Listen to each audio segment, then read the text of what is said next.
अगर इस बार तू पास हो गया ना तो मोटरसाइकिल जरूर दिलवाऊंगा। मैं ये बार ये इम्तिहान आपके लिए जरूर क्लियर करूंगा। अब्बू बशीर घर पहुंचा कि नहीं? वो अभी तक नहीं आया। बोर्ड के रिजल्ट के दिनों में बच्चे डर के मारे कहीं चले जाते, मगर पास होते ही वापस भी आ जाते। मामला पुलिस तक पहुंच चुका है, अब हमें जल्दी कुछ करना होगा। हाँ सर, हम कोचिंग क्लास से लाते हैं। 12th में सबसे ज्यादा नंबर हमारी कोचिंग के बच्चे ही लेकर आते हैं। नमस्कार, आदाब। क्राइम पेट्रोल डायल 100 में आप सबका स्वागत है।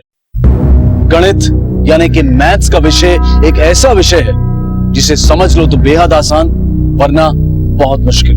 ये एक ऐसा सब्जेक्ट है जिसका नाम सुनते ही ज्यादातर बच्चे परेशान हो उठते हैं। लेकिन सोचने वाली बात यह है कि कागज पर लिखे कुछ जवाबों के बदले मिले अंक क्या जिंदगी का गणित बदल सकते हैं?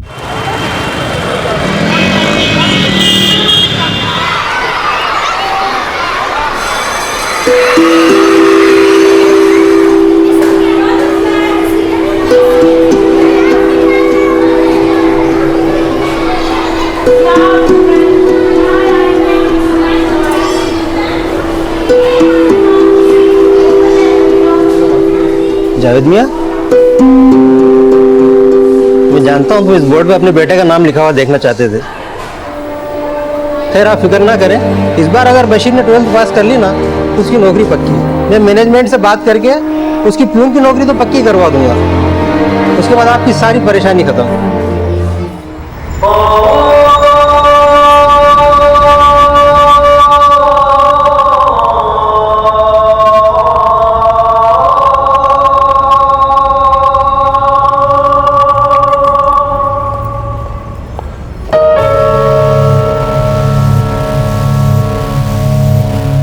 बशीर, बोर्ड का एग्जाम है, अच्छे से बिस्मिल्लाह करना।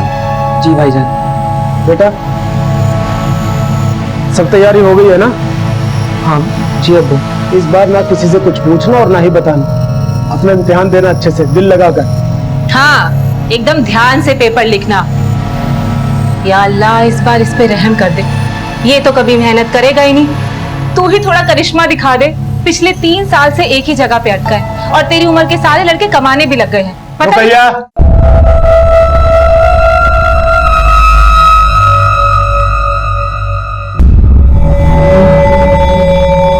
वालेकुम अस्सलाम अकरम भाई, क्या हाल है?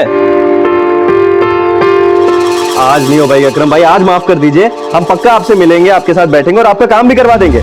अभी हमें देर हो रही है एग्जाम के लिए, ठीक है? अल्लाह हाफिज। बशीर, बेटा तैयार है ना तू? देख, टाइम हो रहा है, लेट मत होना और अच्छे से इम्तिहान देना। हाँ? अल्लाह हाफिज। अल्लाह हाफिज। और हाँ, अगर इस बार तू पास हो गया ना तो कैसे भी करके तुझे मोटरसाइकिल जरूर दिलवाऊंगा। अरे चचा जान, इतना यकीन है तो शाम को मोटरसाइकिल आने की खुशी में 2 किलो बर्फी ले आए। दूर के रिश्तेदार हो, दूर ही रहा करो। अरे अपनी उम्र देखो और बशीर की उम्र। तुम 25 साल के हो, ना जाने कितनी बार इम्तिहान देकर भी पास नहीं हुए। अपना साया भी मत पड़ने देना मेरे बशीर पर। अरे बशीर मियाँ, कहाँ हो? बहुत देर हो रही है यार, जल्दी आओ।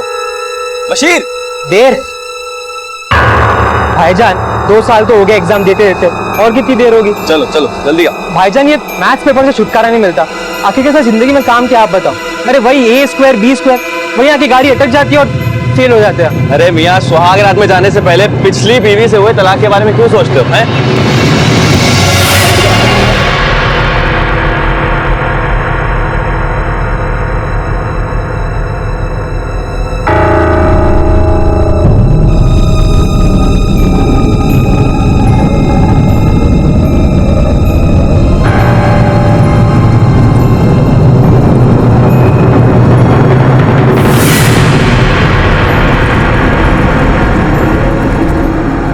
क्या जिंदगी में सफल होने का और कोई तरीका नहीं है? क्या हमारी काबिलियत सिर्फ हमारे सर्टिफिकेट्स तक ही सीमित है? हमने अपने बनाए हुए सिस्टम का बोझ अपने बच्चों के कंधों पर इस तरह से डाल दिया है कि बस्तों के वजन तले उनके सपने खो गए हैं, उनके रास्ते बिखर गए हैं। मेहनत करके 10वीं 12वीं तक पहुंचने वाले कई बच्चे अक्सर इस सब्जेक्ट में पीछे रह जाते हैं। आखिर कब तक हमारा देश क्वालिटी एजुकेशन के बदले क्वांटिटी एजुकेशन पर जोर देता रहेगा?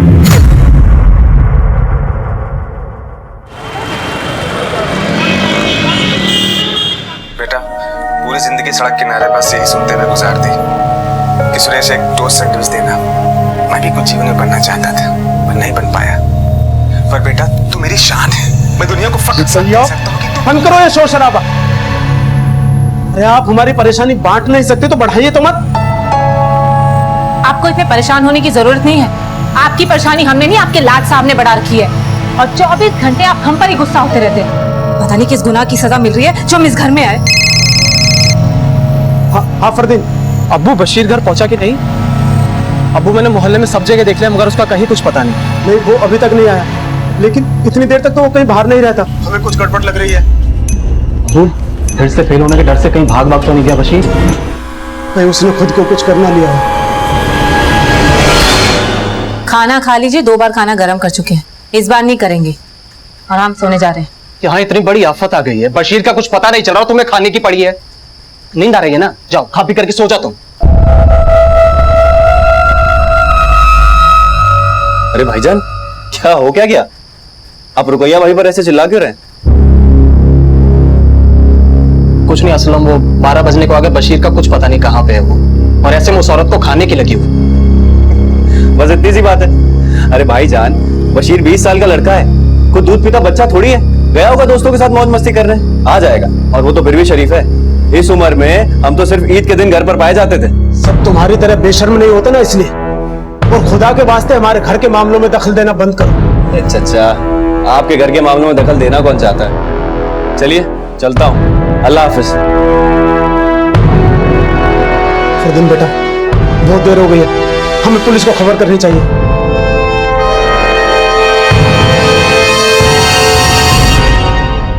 देखिए जावेद जी, मुझे ऐसा लगता है कि हमें 24 घंटे पूरे होने का इंतजार करना चाहिए। शायद बशीर खुद ही घर चला है। सर, हमारा बेटा इतनी देर तक घर से बाहर रहने वालों में से नहीं है। और अगर उसे बाहर कुछ काम भी होता ना तो मैं खबर जरूर करता। हमने उसके दोस्त सादिक के घर जाकर भी बशीर के बारे में पता किया। अस्सलाम वालेकुम चाचा। वालेकुम सलाम। चाचा सादिक है क्या घर पे? नहीं, वो तो सुबह से घर आया नहीं। वसीम भाई, रात के 11 बज गए, आपको सादिक की कोई फिक्र नहीं है? अरे इसमें फिक्र की क्या बात है? लड़का है, जवान है, गया होगा कहीं घूमने फिरने। आप लोग भी फिक्र मत करिए, आराम से घर जाइए, आ जाएंगे दोनों। जवान बेटा अब तक घर नहीं लौटा और आप आराम करने की बात कर रहे हैं। वसीम भाई आप भी ना, फरदीन चल कहीं और देखते हैं। सर हमें कुछ ठीक नहीं लग रहा है सर। देखिए, हम समझ सकते हैं कि आपको अपने बेटे की चिंता हो रही है, लेकिन हमने अक्सर देखा है कि बोर्ड के रिजल्ट के दिनों में बच्चे डर के मारे कहीं चले जाते हैं, मगर पास होते ही वापस भी आ जाते हैं। बशीर के केस में भी हमें यही पॉसिबिलिटी लग रही है, लेकिन आप लोग चिंता ना करें, सुबह होते ही हम अपनी इन्वेस्टिगेशन शुरू कर देंगे।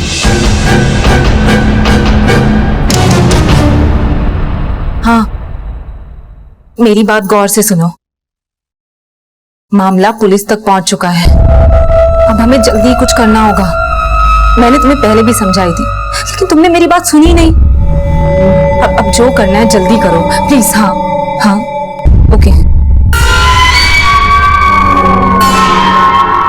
बशीर के यूं अचानक गायब हो जाने से पूरा परिवार परेशान था। पुलिस की सलाह थी कि 24 घंटे पूरे होने तक बशीर का इंतजार किया जाए। जवान बेटे की गुमशुदगी से जहां जावेद और फरदीन परेशान दिखाई दे रहे थे, वहीं बशीर की भाभी रुकैया किसी से खुफिया बातें कर रही थी। वो किससे बातें कर रही थी और बशीर का मामला पुलिस तक पहुंचने से उसे क्या तकलीफ थी?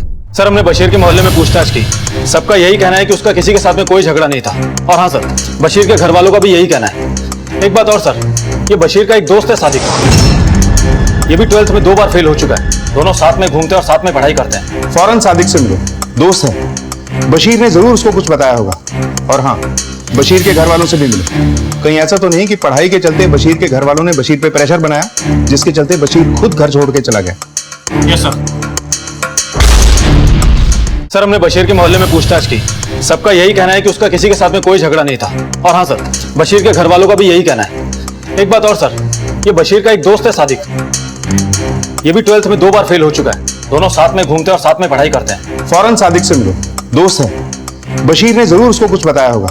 और हाँ, बशीर के घर वालों से भी मिलो।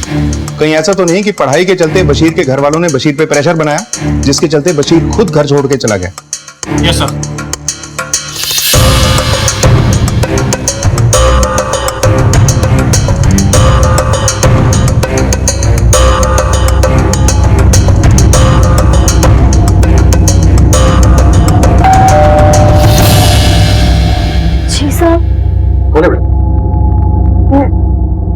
क्या हुआ साहब? साहब सादिक कर दोपहर से घर नहीं लौटा है।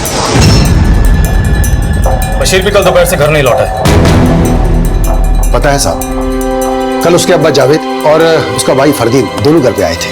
दोनों बशीर के बारे में पूछ रहे थे। आपका बेटा सादिक कल दोपहर से लेकर अब तक घर नहीं पहुंचा।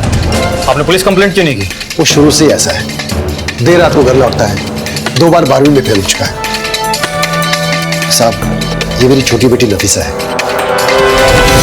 सर सादिक के घर वालों से बात की, सादिक भी कल दोपहर से घर नहीं लौटा है। मिश्रा हो सकता है कि दोनों साथ में हैं। दोनों के कॉल रिकॉर्ड्स और लोकेशन चेक करो, पता करो कि दोनों कल से कहां हैं। Okay sir.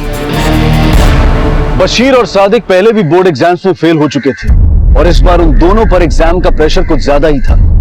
रिजल्ट के ठीक 3 दिन पहले दोनों अचानक कहां गायब हो गए? क्या वो दोनों फेल होने के डर से खुद कहीं चले गए थे या फिर उनके लापता होने के पीछे कोई और ही कहानी थी?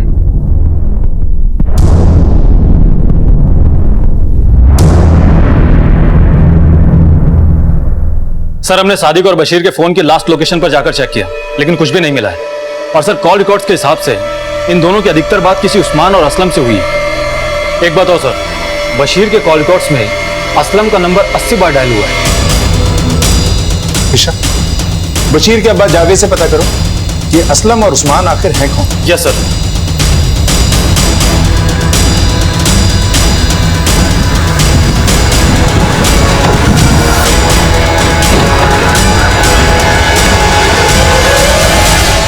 आप किसी असलम और उस्मान को जानते हैं?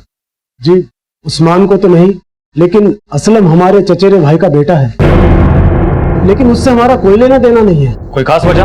वो एक नंबर का निकम्मा और आवारा है, मास्टर बना घूमता है। आप ही सोचिए, जो आदमी खुद फेल हुआ करता था वो बच्चों को क्या तालीम देगा? तालीम देगा मतलब? बच्चों को ट्यूशन पढ़ाता है। बशीर गायब होने से पहले वो सबसे ज्यादा असलम के कांटेक्ट में था और ऐसा लगता है कि भले ही असलम से आपका कोई लेना देना नहीं हो, लेकिन आपके बेटे का जरूर उससे लेना देना था। कहीं बशीर को आप लोग पढ़ाई के लिए तो प्रेशराइज नहीं कर रहे थे, इसलिए वो घर से चला गया? नहीं साहब, हमने कभी नहीं किया। ये असलम कहाँ रहता है? जी, इसी मोहल्ले में। सर बशीर तो हमारा भाई है, पर सादिक के बारे में हम ज्यादा जानते नहीं हैं। बस इतना जानते हैं कि सादिक और बशीर अच्छे दोस्त हैं। तो बच्चों को पढ़ाने का काम करते हो तुम? हाँ सर, हम कोचिंग क्लास चलाते हैं। ये मिठाई हमारे कोचिंग के पास हुए बच्चे ही तो लेकर आए हैं। 12th में सबसे ज्यादा नंबर हमारी कोचिंग के बच्चे ही लेकर आते हैं। जब तुम खुद 12th में पास नहीं हो सके तो दूसरों कैसे पास करवाते? चलो बच्चों, तुम लोग चलो, मैं तुम लोग को बाद में बुलाता हूँ।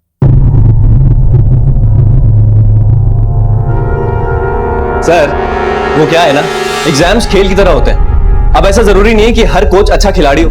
ये बशीर तुमको इतने कॉल्स क्यों कर रहा था? उसके कॉल रिकॉर्ड में हमारे नंबर पर 80 कॉल्स थे। सर भाई है हमारा, हमें कॉल करेगा। इतने कॉल्स? उसका एग्जाम था, एग्जाम के लिए हमें कॉल किया करता था। हम कोचिंग चलाते हैं तो पढ़ाई के बारे में जो भी पूछना होता था हमें पूछता था।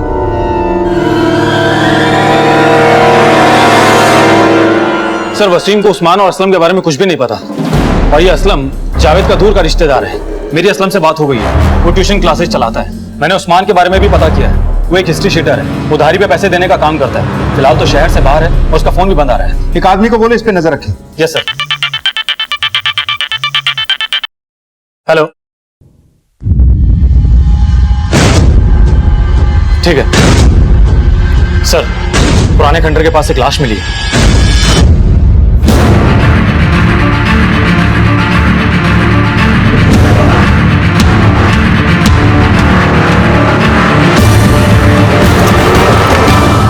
आइडेंटिफिकेशन के लिए कुछ भी नहीं मिला बॉडी से, और लाश को देखकर ऐसा लगता है कि जानवरों ने कई जगह से खाया है। सर दावे के साथ तो नहीं कह सकते, पर हो सकता है सादिक या बशीर में से कोई हो। दुबे सर्च करो, ऊपर भी देखना, शायद कुछ मिले।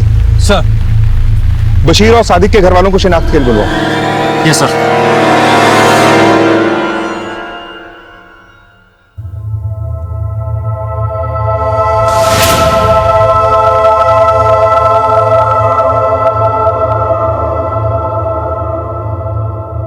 बशीर,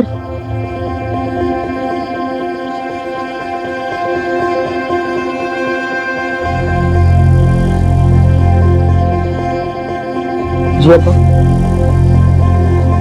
बेटा मैं ये नहीं कहता कि तू 100 में से 100 नंबर ले, 35 भी लाएगा ना तो मेरे लिए काफी।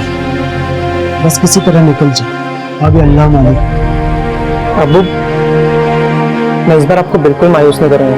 तो बिल्कुल टेंशन नहीं कर, जितना हो सकता है उतना कर। तेरा अब्बू तेरे साथ है ना?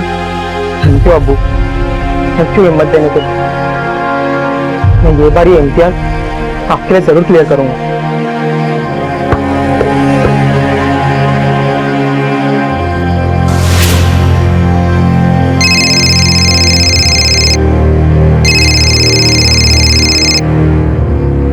जावेद चाचा, कहाँ खोए हुए हैं? फोन बज रहा है कब से आपका?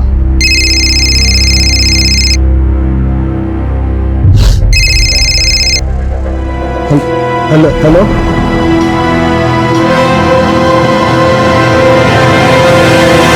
क्या?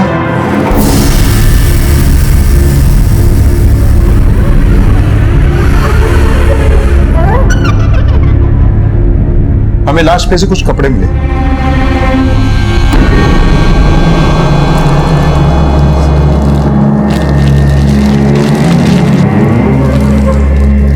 सर ये कपड़े मेरे बशीर के नहीं हैं।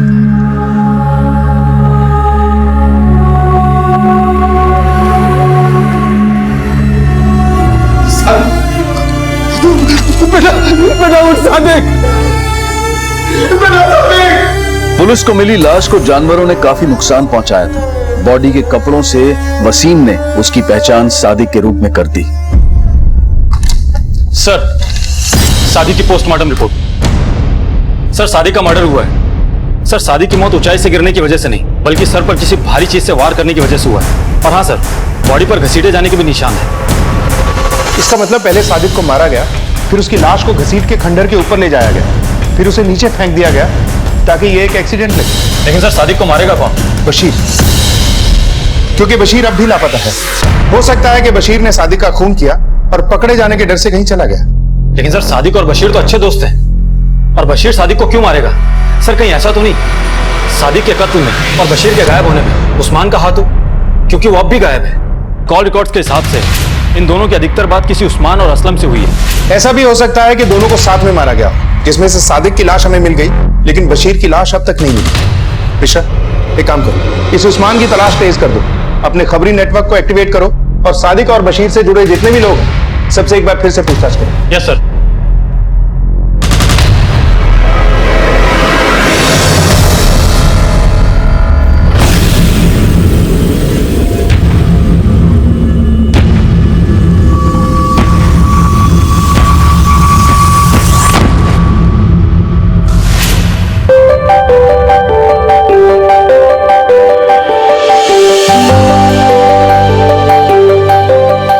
खाना बेटा, दूध हो गया? अब्बू बहुत हो गया, पूरा खत्म हो गया। देखो खाओ खाओ बशीर, अच्छे से खाओ। देखो तुम्हारे अब्बू तुम्हें कितने प्यार से खिला रहे हैं। और ये सब भी लेके आई हूँ मैं तुम्हारे लिए, सब सब खत्म कर देना। बाप भाई के कमाई के शीर कुरमे में मिठास तो बहुत होगी ना बशीर, है ना? हाँ भाभी जान, मिठास तो काफी है, लेकिन अगले साल हम अपनी कमाई से खिलाएंगे सबको। उस शीर कुरमे के साथ आपकी जबान भी मीठी हो जाएगी। बहुत खूब बेटा, बहुत खूब।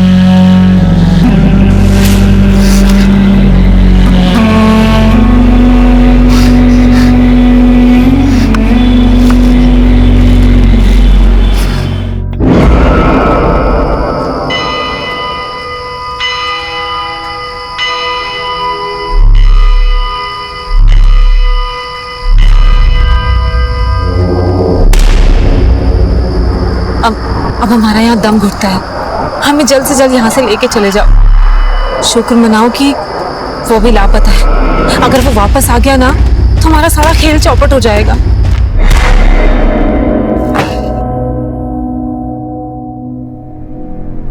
अरे कितना काम करेंगे जावेद चाचा, अभी आराम भी कर लिया कीजिए। लाइए मैं कर देता हूँ। हमारा काम है, हम ही करेंगे। अरे मैं कर देता हूँ ना। छोड़ो छोड़ो छोड़ो, एक बार बस हमारा बशीर वापस आ जाए, फिर उसे काम पर लगाकर आराम ही करेंगे। आप फिक्र न कीजिए जावेद चाचा, बशीर जल्दी ही वापस आ जाएगा। सर, बशीर की लास्ट लोकेशन से तो कुछ हाथ नहीं लगा है, लेकिन उसके कॉल रिकॉर्ड्स को हमने एक बार फिर से खंगाला है और एक नंबर ऐसा सामने आया है जिस पर बशीर की बात हुई थी। जब हमने उस नंबर पर कॉल किया तो पता चला वो किसी रिक्रूटमेंट ऑफिस का नंबर है।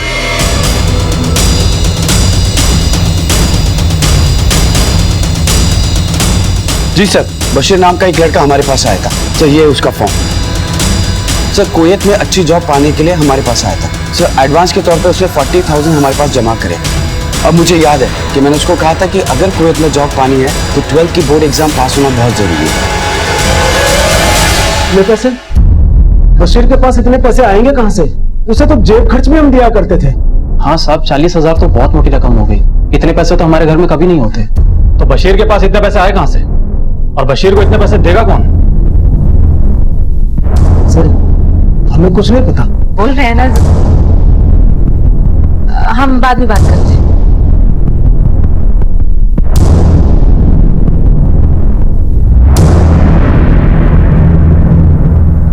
सर, ये रुकैया का बिहेव मुझे थोड़ा अजीब सा लग रहा है। एक आदमी तैनात करो, इस रुपया पे भी नजर रखो।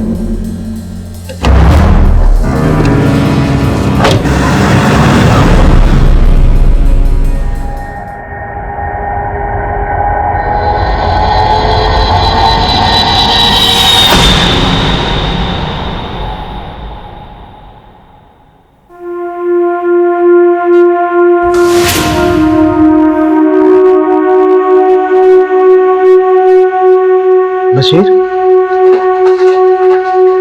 अबू बैठ बैठ।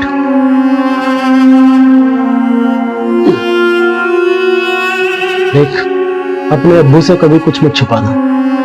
बस तू पूरी ईमानदारी से अपनी पढ़ाई कर, जी जान से कोशिश कर, क्योंकि कोशिश कभी नाकाम नहीं होती। और तुझे जब भी जरूरत पड़े हमें बताना, दिल में मत रखना।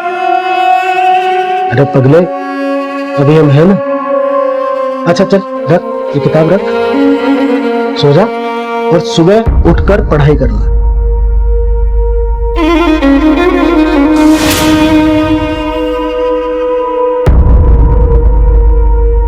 इम्तिहान के नतीजे आने में सिर्फ 3 दिन बाकी थे और सादिक और बशीर दोनों ही घर से गायब थे। सादिक की लाश मिलने के बाद अब पुलिस को बशीर की तलाश थी। बशीर क्यों इस तरह से घर से दूर भटक रहा था और क्या हुआ था उसके साथ? बशीर ने अपनी नौकरी के लिए 40,000 रुपयों का बंदोबस्त कहां से किया था? क्या अपने सपनों को पूरा करने के लिए बशीर किसी गलत राह पर निकल पड़ा था? आखिर रुकैया किसके साथ और कहां भागने की फिराक में थी? क्या सादिक की मौत से और बशीर के लापता होने से उसका कोई कनेक्शन था? और ये उस्मान कहां गायब हो गया था? क्या उसका इस सब से कोई लेना देना था?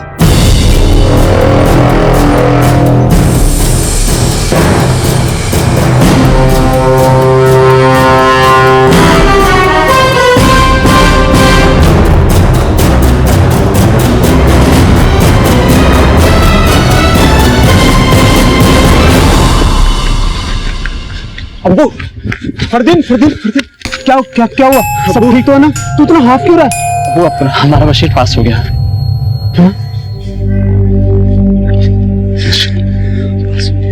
बशीर पास हो गया? पास हो गया।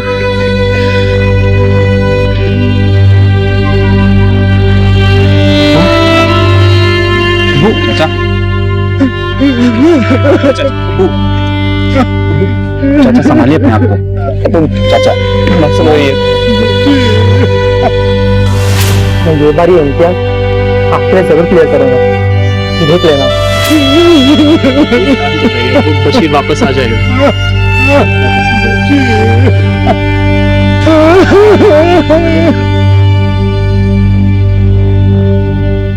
सर, बशीर ने 40,000 रुपए जमा किए थे रिक्रूटमेंट एजेंसी में, वो भी किसी फैमिली मेंबर की हेल्प के बिना। और उस्मान का लगातार सादिक और बशीर के कांटेक्ट में रहना, कहीं उस्मान उन्हें इलीगल काम के लिए तो पैसे नहीं देता था? ये तो उस्मान ही बता सकता। मिश्रा, अपने किसी भी खबरी से उस्मान के बारे में कोई खबर मिली? नहीं सर, लेकिन कोशिश जारी है। जैसी कोई टिप मिलेगी वो हमें बता देंगे।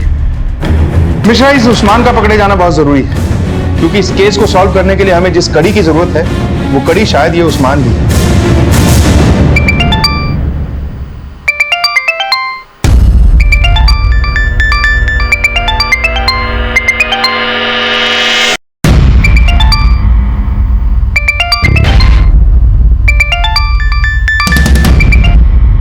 हेलो जी, आप ठीक तो है ना?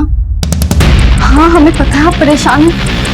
आप प्लीज टेंशन मत लीजिए, हम आपको कल आकर मिलते हैं।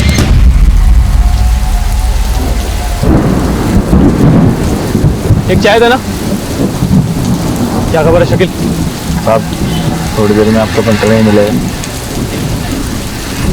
खबर पक्की है? थोड़ी देर में यही आने वाला है, आपको इशारा करता हूँ।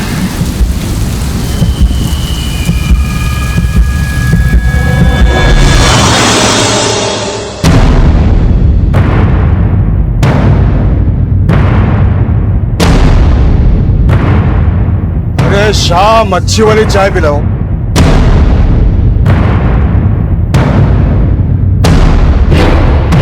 क्या उस्मान? हाँ अकेले अकेले चाय पिएगा क्या? कौन है बे तू? पुलिस, चल लेके चलो, चल चल चल। रोक रोक, रुक जा, रुक जा, रुक। चल। साहब हम ब्याज पे पैसा देते साहब, इलीगल पैसा उधारी का धंधा है साहब। हाँ साहब, हम सादिक को जानते हैं। सादिक ही बशीर को हमारे पास लाया था कुछ ही महीने पहले। बोल सादिक। भाई हमारा दोस्त है बशीर, इसे 1 लाख रुपए की जरूरत है।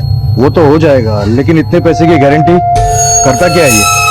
भाईजान मेरा कुवैत में जॉब लगा है, वही जाने के लिए पैसे चाहिए थे बस। वो तो हो जाएगा, लेकिन इतने पैसे के लिए गारंटी तो होनी चाहिए ना। अरे भाईजान हम लेते हैं इसकी गारंटी, लड़का बहुत अच्छा है, हमारा करीबी कभी धोखा नहीं करेगा। हमारे धंधे में जो धोखा देता है उसको उसकी जिंदगी धोखा दे देती है। मुश्ताक। जी भाई। भाई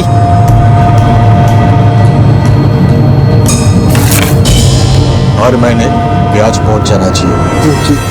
थैंक यू भाईजान। साहब बशीर ने कहा था कि कम से कम महीने का ब्याज तो दे ही देगा, लेकिन जब से पैसे लिए एक पैसा नहीं चुका है उसने साहब। हमने उन दोनों को फोन करना शुरू कर दिया, धमकी देना शुरू कर दी। एक बार तो उसे जान से मारने की धमकी तक दे डाली साहब। फिर बशीर ने फोन बंद कर दिया साहब। फिर बड़ी ही मुश्किल से हमने सादिक से बशीर का दूसरा खुफिया नंबर लिया, जिसके बारे में किसी को पता नहीं था। दूसरा नंबर? हाँ साहब, पर यकीन मानिए हमने कुछ नहीं किया था साहब। चाहिए तो हम कुरान पे हाथ रख के कसम खाने के लिए तैयार हैं।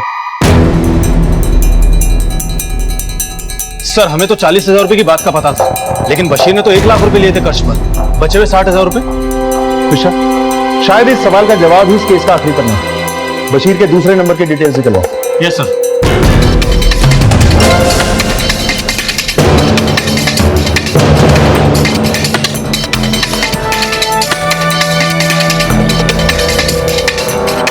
सर बशीर के दूसरे नंबर की डिटेल्स आ गई हैं। 2 नंबर पर अधिकतर बात हुई है। एक नंबर उस्मान का है और दूसरा सादिक की बहन नफीसा का। लेके आओ इस नफीसा को। Yes sir.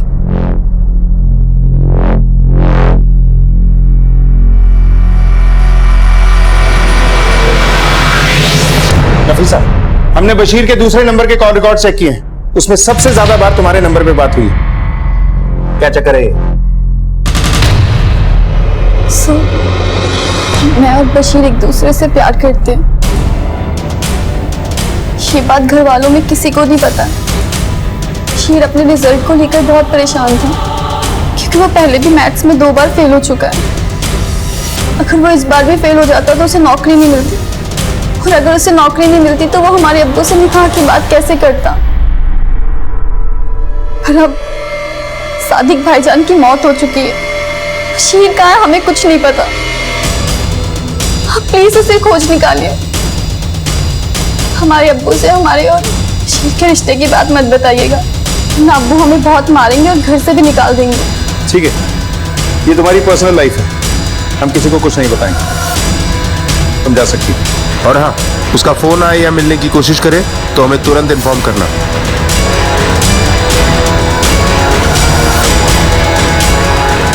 विशा, बशीर के घर का सर्च वारंट निकलवाओ, देखते हैं कुछ मिलता है क्या। Yes sir.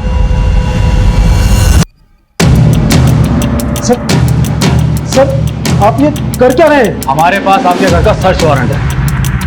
Search warrant?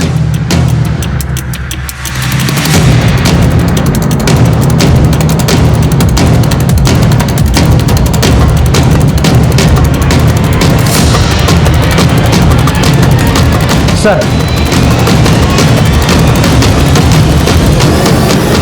Slip के हिसाब से तो बचे हुए 60,000 रुपए बशीर ने असलम के अकाउंट में डाले थे, असलम, बोल, तेरी कोचिंग क्लासेस का पूरा कच्चा चिट्ठा हमारे सामने आ चुका है। कितने में बेचता है एक पेपर? 60,000 में। सही कहा ना? डमी स्टूडेंट बिठाता है। हम भी सोच रहे हैं कि ऐसी कौन सी बूटी है तेरे पास कि फेल होने वाले स्टूडेंट भी तेरी कोचिंग क्लासेस में आते ही टॉपर बन जाते हैं। सीधे सीधे बोलेगा या उल्टा लटका? सर हम बताते हाँ सर, हमारा नेटवर्क है डमी स्टूडेंट्स का। पिछले 4-5 सालों से हम काफी स्टूडेंट को ऐसे ही पास कराते आए हैं। बशीर से भी तूने 60,000 रुपए लिए थे ना उसे पास कराने के लिए? हमने तेरे अकाउंट डिटेल्स चेक किए हैं, उसने तेरे अकाउंट में 60,000 रुपए डिपॉजिट किए थे। हाँ सर, बशीर 2 बार मैथ्स में फेल हो चुका था। हमने भी उसे अपने नेटवर्क के बारे में बताया। उसने उस्मान से पैसे जुगाड़ करके हमें पैसे दे दिए। हम खुद बैठे थे उसका पेपर देने के लिए। सच तो ये है कि बशीर हमें खुद ब्लैकमेल कर रहा था। किस बात के लिए ब्लैकमेल कर रहा था? सर, हमारा राज छुपाने के लिए उसने हमसे पैसों की मांग की थी। राज? कौन सा राज? डमी स्टूडेंट्स वाला? नहीं सर। सर, हम और बशीर की भाभी रुकैया एक दूसरे को पसंद करने लगे थे और वो फरदीन भाईजान के साथ खुश नहीं थी। हमने बशीर को समझाने की लाख कोशिशें की सर, पर वो सुनने को राजी नहीं था। जावेद चाचा और फरदीन भाईजान से ये राज छुपाने के लिए उसने हमसे पैसों की मांग की। देखो असलम भाई, चुप रहने की कीमत होगी 2 लाख रुपए। आप मेरा काम कर दो, मैं किसी को कुछ नहीं बोलूंगा। उसको उस्मान को पैसे देने थे सर, पर हमारे पास भी कोई पैसे नहीं थे। इसीलिए तूने बशीर को गायब कर दिया? सर, हमने किसी को गायब नहीं किया सर, और नहीं हमने किसी का मर्डर किया है। हमारा विश्वास करिए सर। सर, आखिरी बार हमने बशीर को नफीसा के साथ देखा था। हमको मालूम था कि उन दोनों के बीच कुछ चल रहा है, पर सादिक को ये बात नहीं पता थी। और हमने सोच सोच के टमाटर की तरह लाल हो गया। इतना भी क्या सोचना, एग्जाम दे दिया ना, अल्लाह ताला सब अच्छा करेंगे। सादिक मियां, अपने घर की आबरू दोस्त को सौंप दिए क्या? ये क्या बकवास कर रहे हो भाईजान आप? यकीन नहीं आ रहा तो खुद आकर देख लो झील के पास। सर, उसके बाद क्या हुआ हमें कुछ नहीं पता। बस सीधा ये खबर आई कि सादिक का कत्ल हो गया है और बशीर लापता है।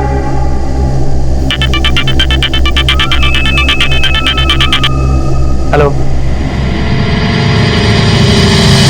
ठीक है, हम अभी पहुंचते हैं।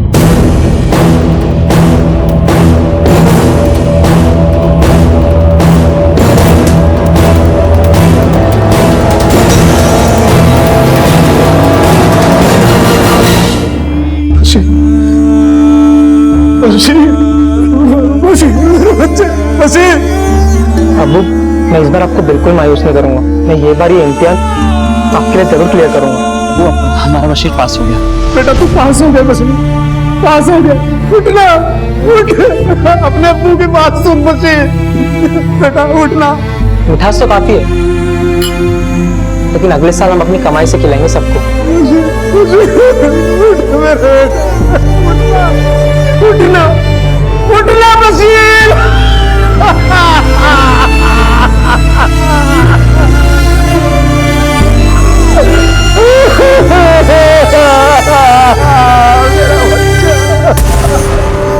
मैथ्स के इम्तिहान में पास होने के लिए बशीर ने गलत राह चुन ली थी, क्योंकि वो जानता था कि उसके सपनों की मंजिल का रास्ता तब तक साफ नहीं हो सकता जब तक कि वो मैथ्स का पेपर क्लियर ना कर ले। लेकिन परवाज भरने से पहले ही किसी ने उसके पंख ही नहीं बल्कि उसकी जान भी ले ली। आखिर किसने किया था बशीर का कत्ल? क्या असलम ने जो पुलिस को बयान दिया था वो सही था? सादिक को हमने नहीं मारा है सर, और बशीर का हमें नहीं पता। पुलिस ने इस केस की तह तक जाने के लिए अपनी तहकीकात और तेज कर दी।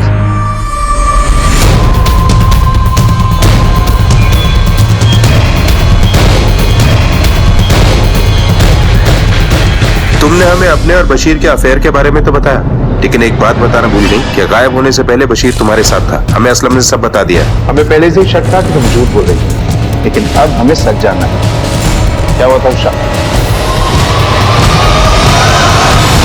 सोच सोच के टमाटर की तरह लाल हो गया। अभी क्या सोचना, एग्जाम दे दिया ना, अल्लाह ताला सब अच्छा करेंगे।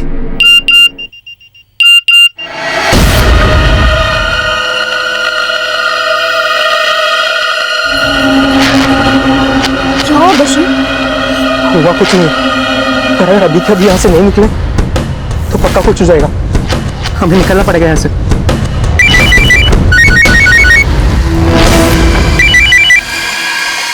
हाँ हाँ हाँ सादिक।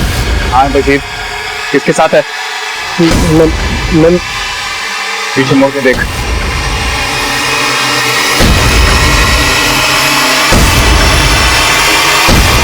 वो तो अपनी जान बचाने की कोशिश करे थे, उसी में मारे गए।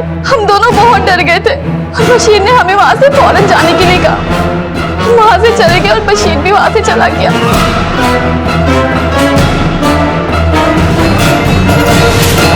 मैं ये सब इसलिए क्या, ताकि हम पर किसी को शक ना हो और ये सब एक्सीडेंट लगे। तो फिर बशीर को किसने मारा?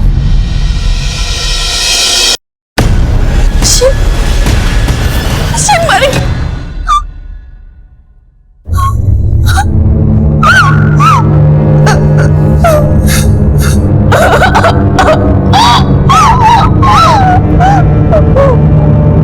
पुलिस को समझ में नहीं आ रहा था कि आखिर बशीर को मारा किसने। बशीर की लाश जिस लोकेशन पर मिली थी, पुलिस ने वहां फिर से पूछताछ की तो उनके हाथ एक अहम जानकारी लगी जिसने इस केस का रुख ही बदल दिया। तब 2 दिन पहले एक बंदा आया था, खाकी वर्दी में आया था, वो चपरासी पहनते हैं ना कपड़े स्कूल में, वैसा। साहब वो गाड़ी का टायर पंचर हो गया था, वो बनवाने आया था। बहुत जल्दी में था, बहुत परेशान लग रहा था। साहब वो मुझे 100 रुपए तक देने को तैयार हो गया था 50 की जगह। उसकी शक्ल याद है तुझे? हाँ साहब याद है। स्केच बनवा सकते हैं? हाँ जी।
साहब हमने ही बशीर को मारा। तो स्कूल में सारे टीचर जावेद चाचा को बशीर को पियून की नौकरी दिलाने की बात कर रहे थे साहब। इस बार अगर बशीर ने 12th पास कर ली ना तो उसकी नौकरी पक्की। मैं मैनेजमेंट से बात करके उसकी पियून की नौकरी पक्की करवा दूंगा। साहब हम 3 साल से यहाँ पर घिस रहे हैं साहब, ईमानदारी से काम कर रहे हैं साहब, पर हमको अभी तक परमानेंट नहीं रखा गया। हमको परमानेंट होने के लिए बशीर को रास्ते से हटाना जरूरी था। जब बशीर के 12वीं पास की खबर हमको मिली तो हमारा सरदर्द बढ़ गया। अब हमारा बशीर पास हो गया। अब तो बशीर को हमारी जगह पर पियून की नौकरी मिलना तय हो गया था साहब। हमारी नौकरी खतरे में थी साहब। हमारे पास पेट पालने के लिए इस नौकरी के अलावा और कोई दूसरा रास्ता नहीं था साहब। फिर एक दिन वो बशीर स्कूल आया। बशीर तुम यहाँ कैसे? हाँ? तुम्हारे अब्बू तुमको लेकर कितना परेशान है? हाँ कहाँ है हमारे अब्बू? हाँ हमें उनसे बात करनी है। आप पगला गए हो क्या? पुलिस तुमको ढूंढ रही है। किसी ने देखा तो नहीं तुमको यहाँ आते हुए? हैं? अच्छा देखो, एक काम करो, स्कूल के पीछे सुनसान रोड पर मिलो, वहाँ कोई आता भी नहीं है। हम तुम्हारे अब्बू को लेकर आते हैं, ठीक है? पक्का लाओगे ना? हाँ हम पक्का लाएंगे, तुम वहीं पर चलो, हम आते हैं।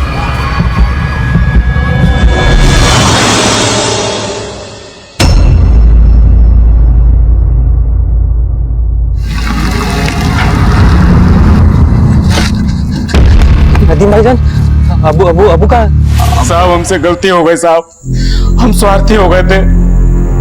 नौकरी गंवाने का डर हमारे दिल में बैठ गया था साहब। तेरा डर और स्वार्थ ने तुझे क्या दिया? बशीर तो ये नौकरी करना ही नहीं चाहता था, उसके सपने बड़े थे, वो तो कुवैत जाना चाहता था। अब सारी जिंदगी सड़ना जेल में।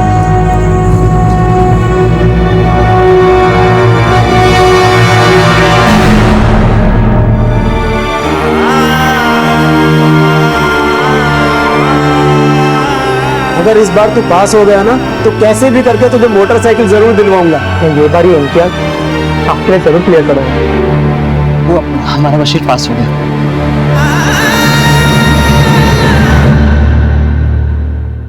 एक तरफ ये मैथ्स का पेपर बशीर की परेशानी का सबब बना, जिसे सुलझाने के लिए उसने गलत कदम उठाए। वजह चाहे जो भी हो, इन दोनों के कदम को कतई सही नहीं ठहराया जा सकता। पढ़ाई लिखाई बच्चों के लिए जरूरी है, लेकिन इस बात पर ध्यान देना भी जरूरी है कि कहीं वो इसके बोझ तले इतने भी ना दब जाएं कि गलत राह पर निकल पड़े। और विद्यार्थियों से गुजारिश है कि वो अपनी काबिलियत को पहचानें, खुलकर अपनी मुश्किलों को बयां करें ताकि उनका हल निकाला जा सके। वक्त के साथ साथ हमने अपने समाज में और अपने रहने के ढंग में काफी सुधार किया है। लोग सभ्य बने, एक साथ आगे बढ़े, इसके लिए हमने पढ़ाई, किताबों और विद्यालयों का निर्माण किया। लेकिन जो चीजें हमने मनुष्य जाति की भलाई के लिए बनाई थी, आज वही काफी बच्चों के गले का फंदा बन चुकी है। हम किसी मछली को भागने की प्रतियोगिता में और किसी चीते को तैरने की प्रतियोगिता में भाग लेने के लिए नहीं कह सकते। याद रखें, गलत राह पर चलकर कभी भी सही मंजिल तक नहीं पहुंचा जा सकता। और ये भी कि पांचों उंगलियां कभी एक समान नहीं होती, लेकिन फिर भी पांचों की अहमियत एक दूसरे से कभी कम नहीं होती। देखते हैं हमारे आज के एपिसोड की दूसरी कहानी। नाम क्या है तुम्हारा और कहां से आई हो? उन दोनों लड़कियों के अलावा सुनीता को भी जानती हो ना? सुनीता के बाप के मर्डर के बारे में क्या जानती हो? चारों नागपुर से हो? हाँ, यहाँ कैसे पहुंची? घर से भाग के आई हो? एक ही फैमिली से हो या फिर अलग अलग? फैमिली में कौन कौन है तुम्हारे? बोलो, जवाब दो। उन दोनों को जानती हो ना? और ये उंगलियां कैसे कटी? या किसी ने काटी हैं? गलती हो गई, बहुत बड़ी गलती हो गई। हमें ऐसा नहीं करना चाहिए था।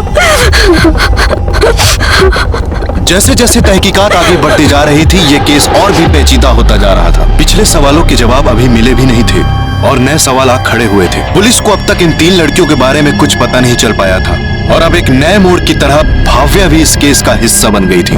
अनीता, चारू, सुनीता और अब भव्या, आखिर किस रूप में इन लड़कियों की जिंदगियां एक दूसरे से जुड़ी थी? इसके अलावा एक और सवाल था अनुराधा के कत्ल का, कि आखिर कातिल कौन था और किस पर शक किया जाए, अनीता, चारू या सुनीता, या फिर कातिल इन तीनों के अलावा कोई और ही था जो अब तक पुलिस के रडार पर नहीं आया था।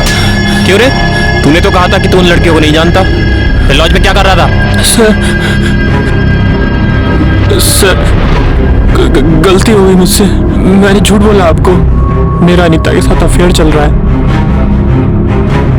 उसे फिल्म में हीरोइन बनना है, इसलिए बहुत स्ट्रगल कर रही है वो। उसके पास काम नहीं है, इसलिए पैसे की बहुत तंगी है उसके पास। मैं उसे सिर्फ पैसे की मदद करता था। आई को ये बात पता चल गई, आई बहुत भड़की सर। और तेरे इस अफेयर के चक्कर में तूने अपनी माँ को मार डाला? नहीं सर, मैं ऐसा क्यों करूंगा सर? एक बेटा अपनी आई को कैसे मारेगा? मेरी हंसती खेलती बच्ची के साथ क्या हो गया? हे भगवान, मेरी बच्ची को बचा लो। देखिए, मैं समझता हूँ कि ये सही वक्त नहीं है पूछने का, लेकिन आपसे बात करके ही हमें पता चलेगा कि आखिर भव्या के साथ हुआ क्या है, उसकी ये हालत कैसे हुई। साहब, आप मेरी भव्या को जैसा देख रहे हैं, वो पहले कभी ऐसी नहीं थी। वो तो खुश रहने वाली, हंसने खेलने वाली बच्ची थी। सच है साहब, पर साहब जब से वो लड़का उसकी जिंदगी में आया ना साहब, माझ्या मुलीच्या आयुष्याची वाट लावली त्याने।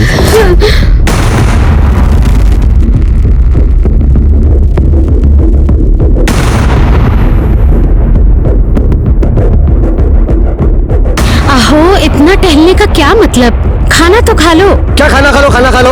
हाँ, जो मैं देख के आया हूँ उसके बाद खाना खा सकता हूँ मैं? इधर आ, कहाँ गई थी तू? कौन था वो लड़का? लड़का? हाँ, लड़का जिसके पीछे बैठ के घूम रही थी पूरे मार्केट में। कौन था वो? अच्छा, वो बाबा, मैं आपको बताने ही वाली थी। वो सूरज शुक्ला नाम है उसका, और हम दोनों एक दूसरे से प्यार करते हैं। और हम दोनों शादी। बस बकवास मत कर। वो शुक्ला है, ना हमारी जात का ना हमारी बिरादरी का। उससे शादी कभी नहीं होगी। तमाशा बंद करा, आता सांगतो तुला हमारी नाक कट जाएगी। आपली इज्जत नाही राहणार, कळलं का तुला? शादी तो मैं उसी से करूंगी, चाहे आपको अच्छा लगे या बुरा। और ये जात बिरादरी को कैसे हैंडल करना है आप दोनों देखो। भव्या भव्या भव्या। फिर एक दिन भव्या घर नहीं लौटी। हमने उसे बहुत ढूंढा पर कहीं नहीं मिली। हमें लगा सूरज के साथ भाग गई होगी। फिर एक फोन आया। हेलो। ध्यान से सुन और बीच में टोकना मत। तेरी बेटी भाव्या और उसकी दोनों सहेलियां मेरे कब्जे में हैं। अगर तीनों लड़कियां चाहिए तो 10 लाख रुपए का इंतजाम कर। अगर इंतजाम नहीं कर पाया तो तीनों लड़कियों को मैं कोठे पे बेच दूंगा। और हाँ, पुलिस पे जाने की अगर सोची ना तो लड़कियां साबुत नहीं, इंस्टॉलमेंट में मिलेंगे तेरे को। अरे तुम हो कौन? क्यों ऐसा बोलने के लिए मना किया ना मैंने। अब सुन ध्यान से। ऐसा कब कहाँ लेके आना है मैं बताऊंगा फोन करके। पता नहीं किसका फोन था, पर जिसका फोन था उसने कहा कि उसने हमारी भव्या और रघुनाथ की बेटियों को किडनैप किया। और वो 10 लाख रुपए मांग रहा है उनको छुड़ाने के लिए। 10 लाख? तू चल मेरे साथ। हम दोनों दौड़ते दौड़ते रघुनाथ के घर पर गए उसको ये बात बताने के लिए। लेकिन सर वहाँ जाने के बाद देखा वहाँ तो कुछ और ही चल रहा था। 10 लाख क्या 10 रुपया भी नहीं दूंगा मैं। और उनके लिए तो बिल्कुल नहीं जो मेरी नाक कटाना चाहती हैं। तुम्हें भी फोन आया था किडनैपर का? हाँ, अभी थोड़ी देर पहले मुझे भी आया था। वो मेरे से भी 10 लाख रुपए मांग रहे हैं। अरे 10 का 20 मांगेंगे तो क्या? पैसा झाड़ पे लगता है क्या? मेहनत करके कमाना पड़ता है। 1 रुपया नहीं दूंगा मैं। अरे पैसे नहीं दिए तो बच्चों को मार देगा वो। जो करना है कर ले। सारी जिंदगी की कमाई सिर्फ लड़कियों पे नहीं लुटा सकता मैं। मेरे 2 बेटे भी हैं, उनका भी हक है पैसों पे। और ऐसी लड़कियां मुझे चाहिए ही नहीं। मेरे बेटे काफी है मेरे लिए। आप ऐसे कैसे बोल सकते हैं? पैसे ज्यादा जरूरी है बेटियां। वही नहीं, आमचा मामला दखल देऊ नका। जाओ अपनी प्रॉब्लम खुद सॉल्व करो। हाँ करूंगा, खुद सॉल्व करूंगा प्रॉब्लम। अपने घर को बेचूंगा, जमीन बेचूंगा, अपने आप को भी बेचूंगा, लेकिन मेरी बच्ची को छुड़ा के लाऊंगा मैं खुद सॉल्व करूंगा प्रॉब्लम। हम पैसों के इंतजाम में लग गए। 2 दिन बीत गए। 3 लाख का इंतजाम हो गया है। अपनी गांव की जमीन के लिए मैंने गिराक भी ढूंढा है। वो 6.5 देने को तैयार है। कुल मिला के 9.5 लाख हो जाएंगे। फक्त 50,000 कमी है। आहो 50,000 तो मेरे गहने बेचकर भी मिल जाएंगे। कौन है?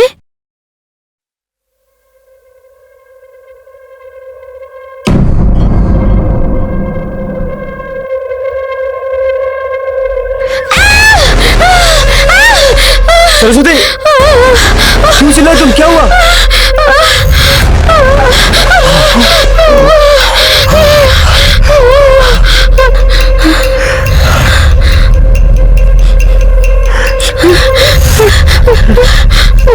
पैसे देने में 2 दिन की देर का इनाम है ये। 4 उंगलियां और जितनी देर होगी उतने ही तेरी बेटी के टुकड़े तेरे घर पर पहुंचते रहेंगे। जिंदा चाहिए तो जल्दी इंतजाम करना। फिर हम लोगों ने उसे 10 लाख रुपए भी दिए, लेकिन साहब 2 महीने बाद तक भी लड़कियों का कुछ पता नहीं चला। और उन तीनों लड़कियों में से कोई वापस भी नहीं लौटी। तो आपने ये बात अब तक पुलिस को क्यों नहीं बताई? साहब हमें लगा कि अगर हम आपके पास आए उसको पता चल जाएगा तो वो लड़कियों को मार देगा। अजीब लोग हैं आप सबने गलती की। किसी ने भी पुलिस के पास जाना जरूरी नहीं समझा। काफी कोशिशों के बाद ही सही, लेकिन केस अब थोड़ा समझ में आने लगा था। अनीता, चारू और भव्या घर से भागी थी और एक किडनैपर के चंगुल में आ फंसी थी। पर एक सवाल अब भी था कि लड़कियां अब अगर मुंबई में हैं, तो किडनैपर कौन था और इस वक्त वो कहां था? और ये सब उसकी चंगुल से छूटी कैसे? क्या ये उसका कत्ल करके भागी थी और इसलिए वो सबसे अपने अतीत को छुपाती थी? और अगर ये तीनों अब भी उसके कब्जे में थी, पुलिस जैसे जैसे सवालों के जवाब ढूंढती, वही जवाब फिर से सवाल बनकर उनके सामने खड़े हो जाते। इन सारे सवालों के जवाब शायद भव्या के पास थे, लेकिन वो खुद जिंदगी और मौत के बीच झूल रही थी। तमाम कोशिशों के बावजूद पुलिस अनीता और चारू तक नहीं पहुंच पाई थी। आखिर वो दोनों कहां गायब हो गई थी और सुनीता कहां थी? उसका अतीत क्या था? पुलिस को सुनीता पर भी संदेह था, क्योंकि सुनीता की मां का यह कहना था कि उसने सुनीता के पिता को मारा है, लेकिन नागपुर पुलिस का यह मानना था कि वो कत्ल सुनीता ने ही किया है।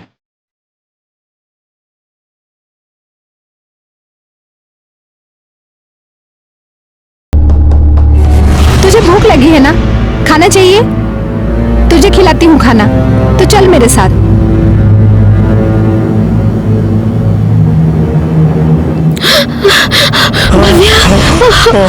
भव्या। सर प्लीज, पेशेंट की हालत ठीक नहीं है, आप प्लीज बाहर जाइए। मुझे मेरी बेटी से बात करनी है।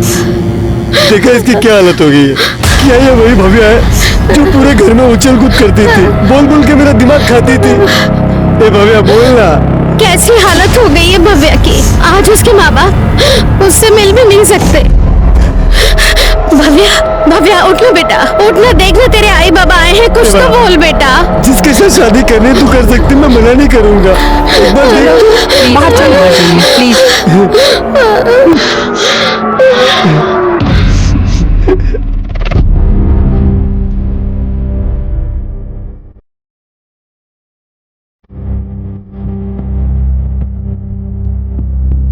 मैं देखती हूँ, आप जाओ।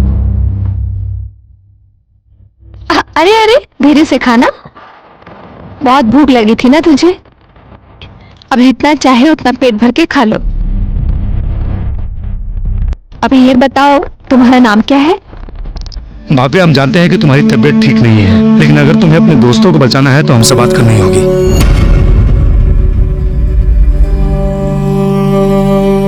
तुम तीनों को किसी ने किडनैप किया था ना? नहीं सर, हमें किसी ने किडनैप नहीं किया, हम तीनों ने मिलकर भागने का प्लान बनाया था। क्या हुआ भव्या? तू इतनी सुबह सुबह, कुछ अर्जेंट है क्या? हाँ अर्जेंट तो है। वो क्या है ना, मैंने और सूरज ने मुंबई भागने का प्लान बनाया है और हम लोग आज रात को निकल जाएंगे। पर तू भाग क्यों रही है? वो बाबा हमारी शादी के लिए कभी नहीं मानेंगे, और अगर अपना सपना पूरा करना है तो थोड़ी सी हिम्मत तो दिखानी पड़ेगी ना, इसलिए स्टेप लेना ही पड़ेगा। हाँ शायद तू सही कह रही है, मुझे भी मुंबई भाग जाना चाहिए, क्योंकि बाबा मेरे हीरोइन बनने के सपने को कभी सपोर्ट नहीं करेंगे। तू सोच कर रही है, आज नहीं तो कल तुझे भागना तो है ही, तो हमारे साथ चल ले। तू सही कह रही है, आज नहीं तो कल भागना ही है, तो आज ही भागते हैं। तू चारू को साथ क्यों लेके आई है? ताई मुझे नहीं लेके आई, मैं खुद यहाँ पे आई हूँ। जहाँ ताई जाएगी मैं भी वहाँ पर आऊंगी, पर मुझे इस घर पे नहीं रहना जहाँ लड़की को गाली और मार के अलावा कुछ नहीं मिलता।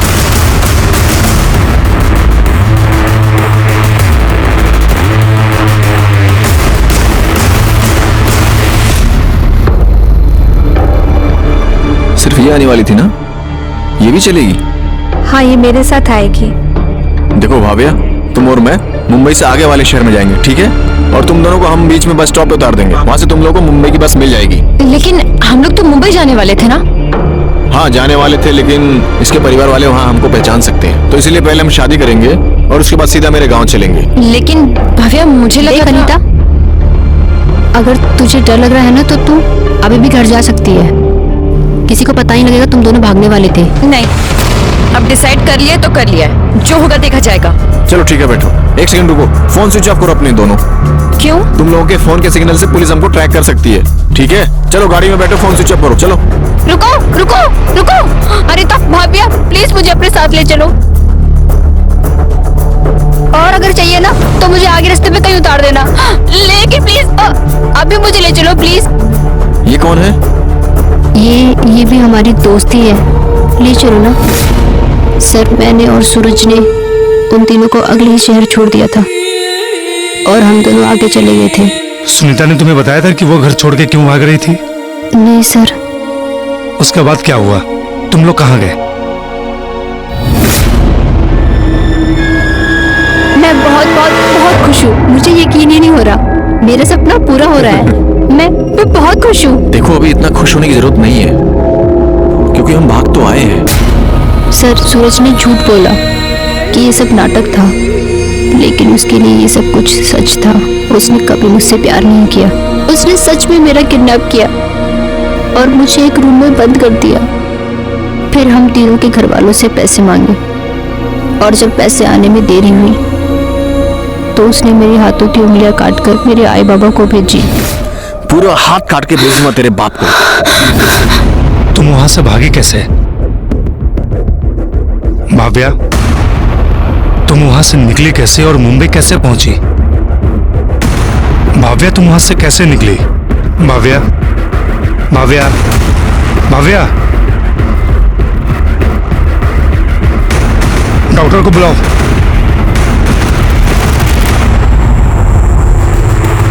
आप लोग प्लीज बाहर रुकिए।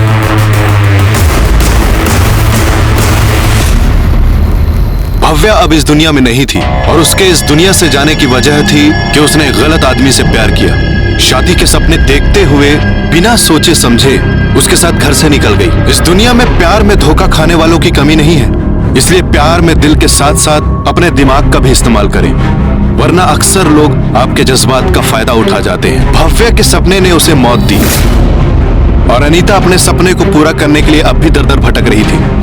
ये लड़कियां एक दलदल में आ फंसी थी और इन्हें अंदाजा भी नहीं था कि इनके साथ और क्या होने वाला था। एक्सक्यूज मी, कौन है आप लोग?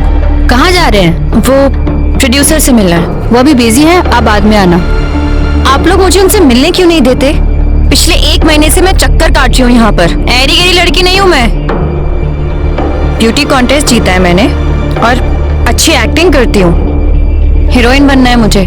तुम्हारे जैसी हीरोइन बनने वाली यहाँ दिन में 36 आती है। सबको हीरोइन बनना है। चले आते हैं मुंह उठा के।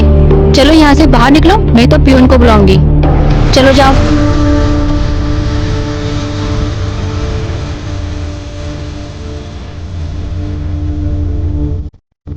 ताई, अब तुम्हें ये फिल्मों का चक्कर छोड़ देना चाहिए। पहले से ही वो मुसीबत में है, ऊपर से पुलिस हमें ढूंढ रही है। अगर किसी को पता चल सुनिए गया। मैडम, ये इन बड़े प्रोड्यूसर्स के ऑफिस के चक्कर काटकर कोई काम नहीं मिलने वाला है आपको। आपको सिर्फ एक नया प्रोड्यूसर ही काम दे सकता है। मैं जानता हूँ इसे। अगर आप मिलना चाहती हैं तो चलिए मेरे साथ, मैं मिलवा देता हूँ। इतना क्या सोच रही हो मैडम, ऐसा मौका सबको नहीं मिलता। और वैसे भी मैं आपकी भलाई के लिए कह रहा हूँ, आपकी मर्जी।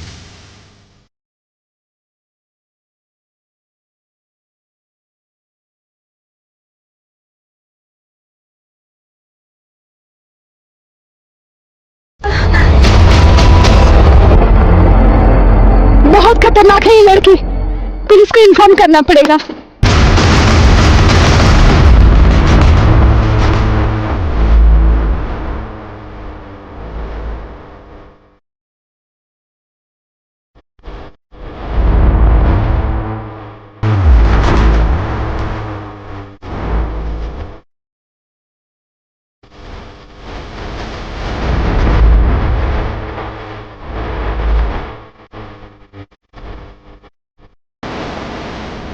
है?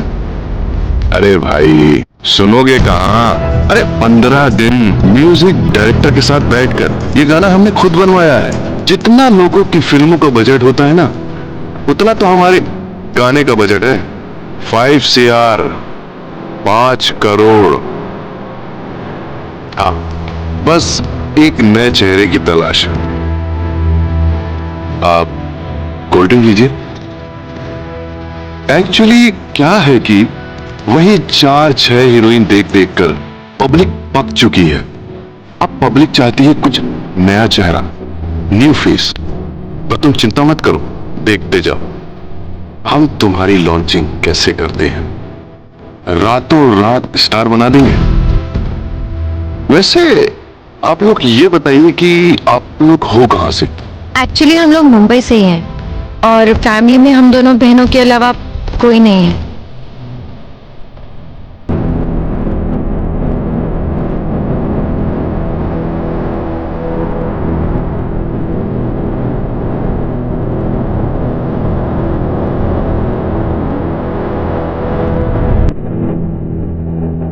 चारू,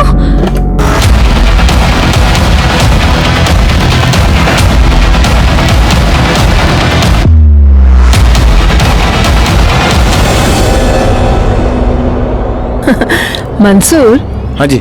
इस बार एकदम कड़क माल लाए रे तू। पिछली बार वो बिजली को लाके एड़ा बनाया तो तूने मुझे। अरे आका, पिछली बार का घाटा भी इनसे पूरा कर लेना। एकदम ताजा फूल है, जितना चाहे रस निचोड़ लो। ए अक्का, ए अक्का, तेरी लड़की तेरे कंट्रोल में है नहीं। ये देख मेरे थोपड़े का क्या किया। चल निकाल मेरे पैसे, मेरे को वो नहीं चाहिए। ए साला, एक लड़की को काबू नहीं कर सकता तू और मेरे से बातें बोलता है। रुक, ये ले, ये ले, ये ले। हाँ ठीक है। क्या रे, कहाँ से उठा के लाया तू? बहुनी खराब कर दी तूने।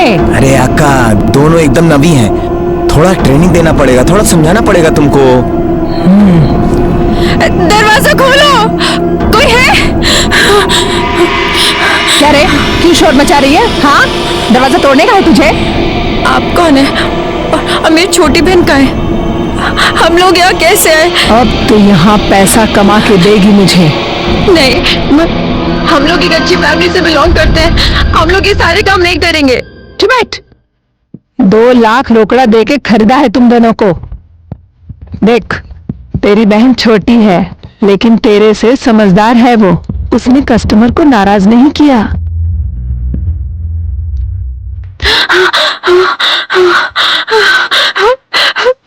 इससे कुछ सीख। मिलना है तेरी बहन से?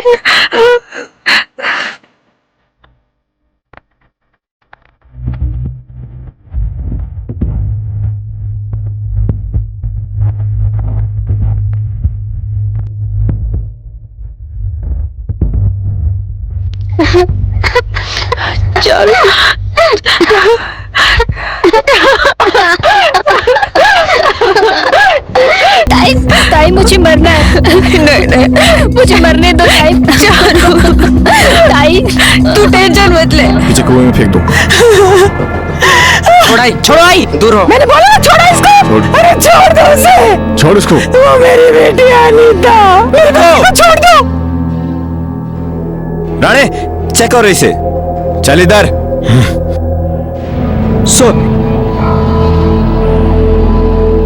सुनीता, तुमने अपने पिता को क्यों मारा?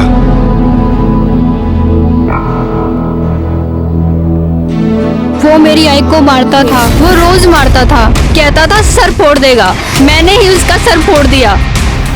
मार डालो उसे। नहीं साहब, ये सब झूठ बोल। अगर ये झूठ बोल रही है तो सच क्या है? साहब, इससे पहले भी पुलिस आई थी। मैंने सब कुछ सच सच बताया था, पर मेरी बात में किसी ने विश्वास नहीं किया साहब, क्योंकि सबने मुझे मार्केट में देखा था और सब जानते थे कि सुनीता को अपना सौतेला बाप पसंद नहीं है। अगर तुम सच भी बोल रही हो तो भी उसे जेल तो जाना होगा, अनुराधा के कत्ल के जुर्म में। मैंने उसे नहीं मारा। मैं उसे क्यों मारूंगी? मैं सच बोल रही हूँ। सर, अनुराधा काकी का खून सुनीता ने नहीं, ताई ने किया था। तुम्हें कैसे पता? ताई ने खुद बताया था जब हम मुंबई से नागपुर बस में आ रहे थे। अनीता ने अनुराधा को क्यों मारा? रूम का भाड़ा क्यों नहीं दिया तूने अब तक? वो आप अभी ये रख लो, बाकी मैं थोड़ा थोड़ा जमा करके पूरा दे दूंगी। हर महीने का नाटक है हाँ तेरा? मेरे बेटे के साथ सोती है, उसी से पैसे लाती है और मुझे देती है, वो भी पूरे नहीं देती। ऐसी आंखें फाड़ फाड़ कर क्या देख रही है? हाँ, सब जानती हूँ मैं क्या चल रहा है तेरा मेरे बेटे के साथ। देख, मेरे को है ना कोई प्रॉब्लम नहीं है, मुझे बस इतना ही कहना है कि अगर तेरे को यही सब करना है तो मेरे को बोलना। काफी प्रोड्यूसर्स को जानती हूँ मैं, अगर उनको खुश रखेगी ना तो सोच नहीं सकती है इतना कमाएगी। मैं उस तरीके की लड़की नहीं हूँ। अच्छी तरह से जानती हूँ किस तरीके की लड़की है तू, समझी ना? हाँ, मेरे को मत सिखा। ये तू ये सब करती है तो तेरी छोटी बहन भी करती होगी, है ना? अनीता ताई मुझे मार्केट में मिली थी, फिर हम एक साथ घर आए और वहाँ पे हमें अनुराधा काकी की लाश दिखी। ये रही आपकी सस्पेक्ट, इसे आप अपने साथ नागपुर ले जा सकते हैं। लेकर चलो इसे। आई थैंक यू। सुनीता, मैं तुम्हें सिर्फ इतना ही कह सकता हूं, तुम्हारे सामने काफी सारी उम्र पड़ी है, तो रिहा होने के बाद उसे अच्छे से जीना और क्राइम से दूर रहना है। अनीता और भाव्या के सपने मुकम्मल नहीं हो पाए। सुनीता वक्त और हालात का शिकार हुई और चारू को बिना किसी गलती के बहुत कुछ सहना पड़ा। सूरज शुक्ला, रघुनाथ मोरे, सुनीता शिंदे और नम्रता शिंदे ये सभी इस वक्त न्यायिक हिरासत में हैं और चार्जशीट फाइल होना अभी बाकी है। सपनों के पीछे भागते हुए दिल की सुने, लेकिन दिमाग की भी जरूर सुने। उसे अनसुना न करें, क्योंकि वो आपको वाजिब और गैर वाजिब के बीच का फर्क बता सकता है। इसी विचार के साथ अब मैं अनूप सोनी आपसे विदा लेता हूँ। फिर मुलाकात होगी अगले एपिसोड में एक और चौंका देने वाले केस के साथ। तब तक अपना और अपने परिवार का ख्याल रखें और देखते रहें क्राइम पेट्रोल डायल 100। सबक एक को सीख हम सबको। जय हिंद। इस तरह के और भी एपिसोड देखने के लिए हमारे चैनल को सब्सक्राइब करें और बेल आइकन दबाना ना भूलें।